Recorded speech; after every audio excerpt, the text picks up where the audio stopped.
Andrey Vera-Bouncd, and we are vice champions of Russian Federation. We are the finalists of the World Championship, and we are the finalists of the serial of Grand Slams. So today we start with the first lecture. It's gonna be Samba, and of course the most specific action in Samba is the bounce action.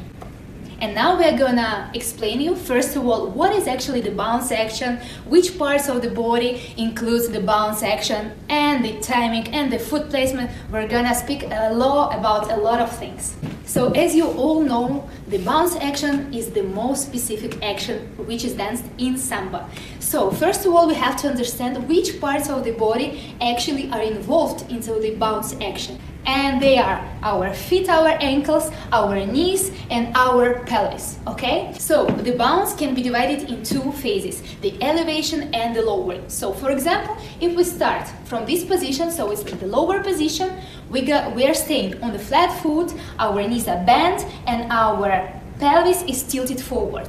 Now from here we're gonna start to extend our knees, to extend our ankles. Our pelvis will gonna go to the neutral position, our feet will start to rise, and this is the elevation phase. Afterwards, when we're gonna start the lowering phase, we're gonna start from our feet, ankles, then the knees, and then the pelvis.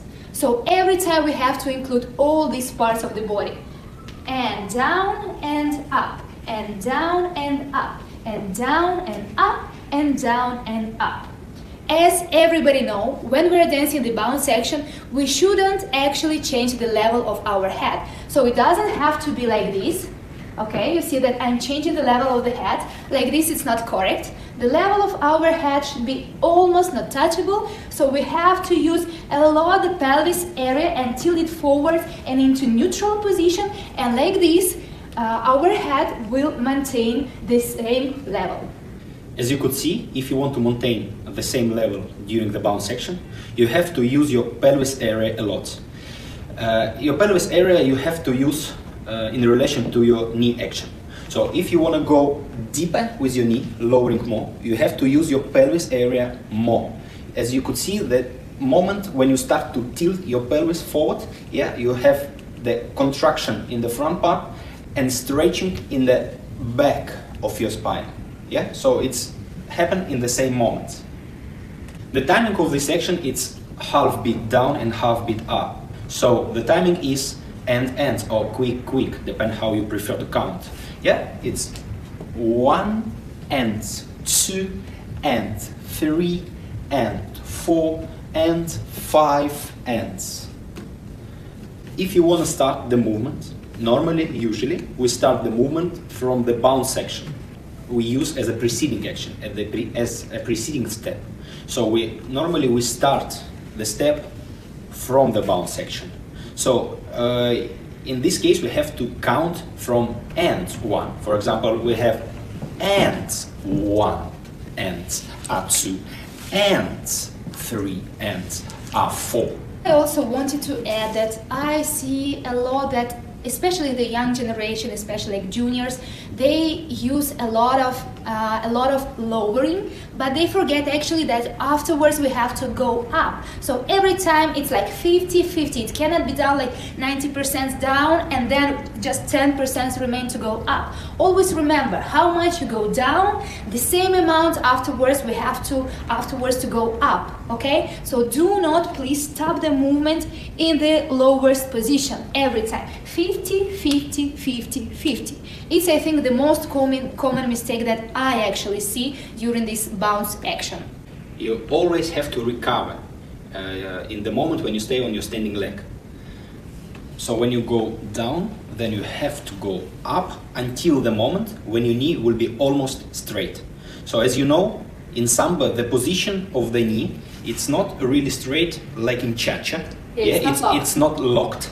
It's flexed, yeah, but still your knee should be straight. So the different position is locked, which we use in rumba or we use in Cha-Cha, and a little bit flexed in Samba. But still, before the next step, you have to recover on this leg. You have to recover your knee action and pelvis action, and then you can continue with the next step. And I also wanted to say that bounce action can be also divided in two different types actually of bounce action. The first one is bounce on the foot. It's like, for example, the second and the third steps of the whisk. Or it can be outside the foot. It's like the first step of the whisk. So as you can see, I will show you. As you can see, like when I'm dancing the first step of the whisk, I'm like transferring my body weight from one leg to another one. So this type of bounce action is outside the foot. And the second and the third step, I'm dancing on the foot, I'm dancing on the place. So this bounce action is called on the foot. As you could see, we use a lot the figure which called whisk, because it's a basic figure of samba with a basic rhythm, 3/4, 1/4, slow, slow.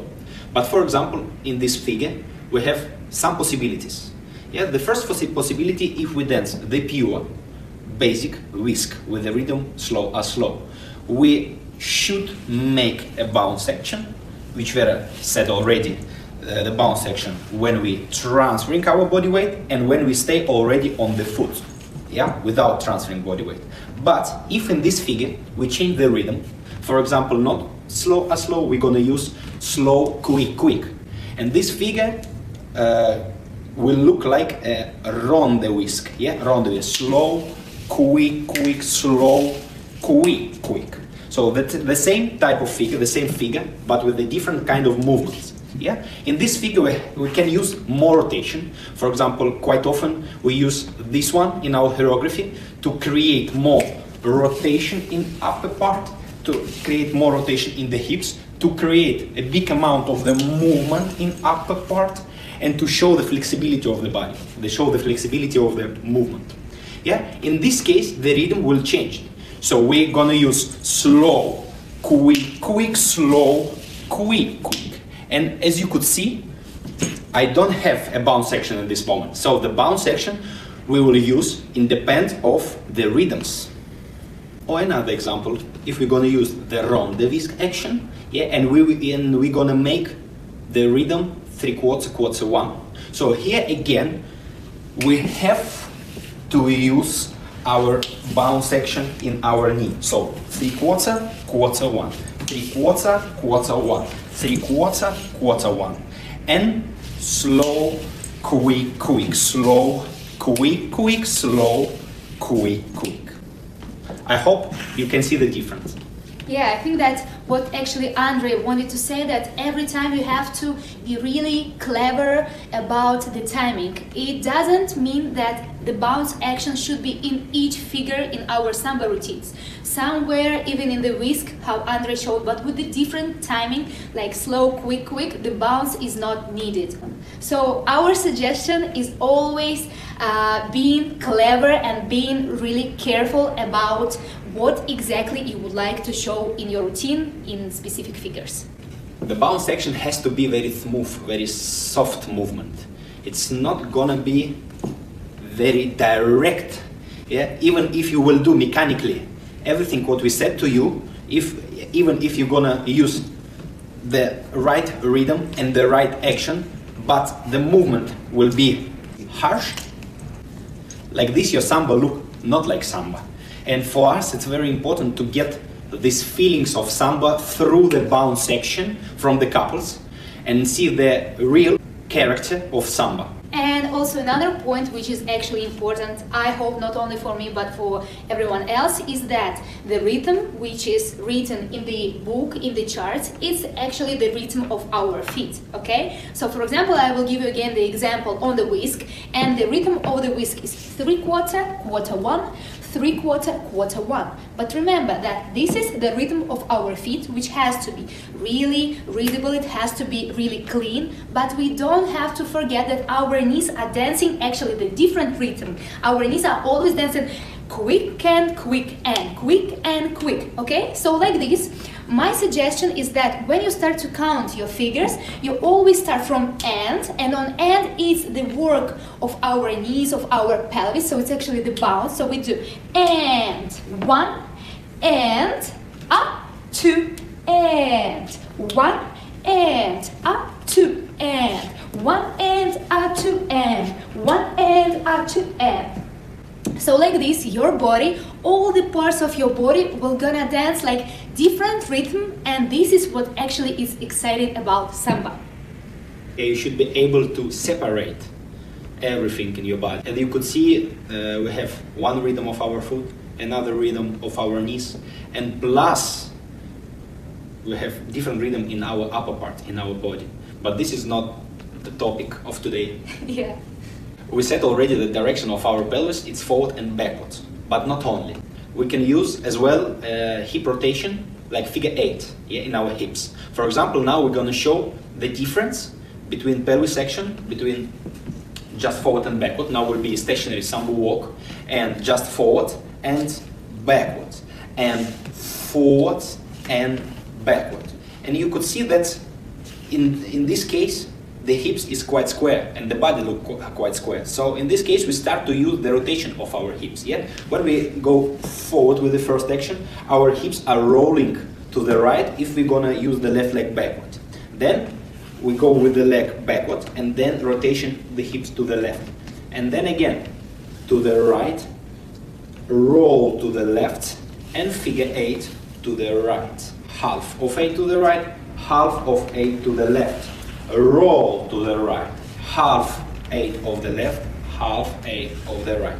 So like this, continue that, like this, the action will be 3D, 3-dimensional. So as you could see, like this, the movement with the addition of the rotation of this figure 8 became much, I cannot say much better, but it at least became bigger, it became more interesting, okay? Because of course we understand that when we start to read the book, our technique book, it's not actually how we're dancing it on the competition.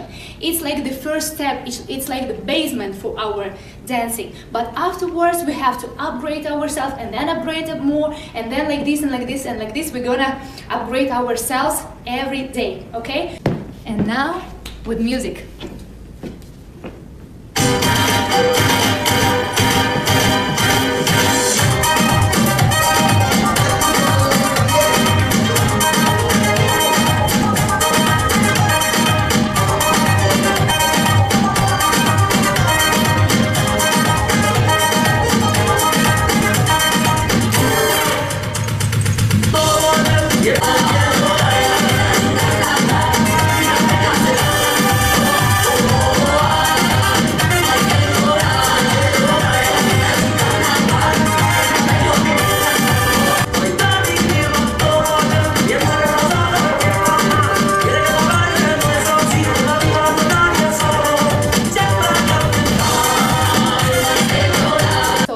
Our first lecture about the bounce action, and we're gonna see you soon on the second lecture.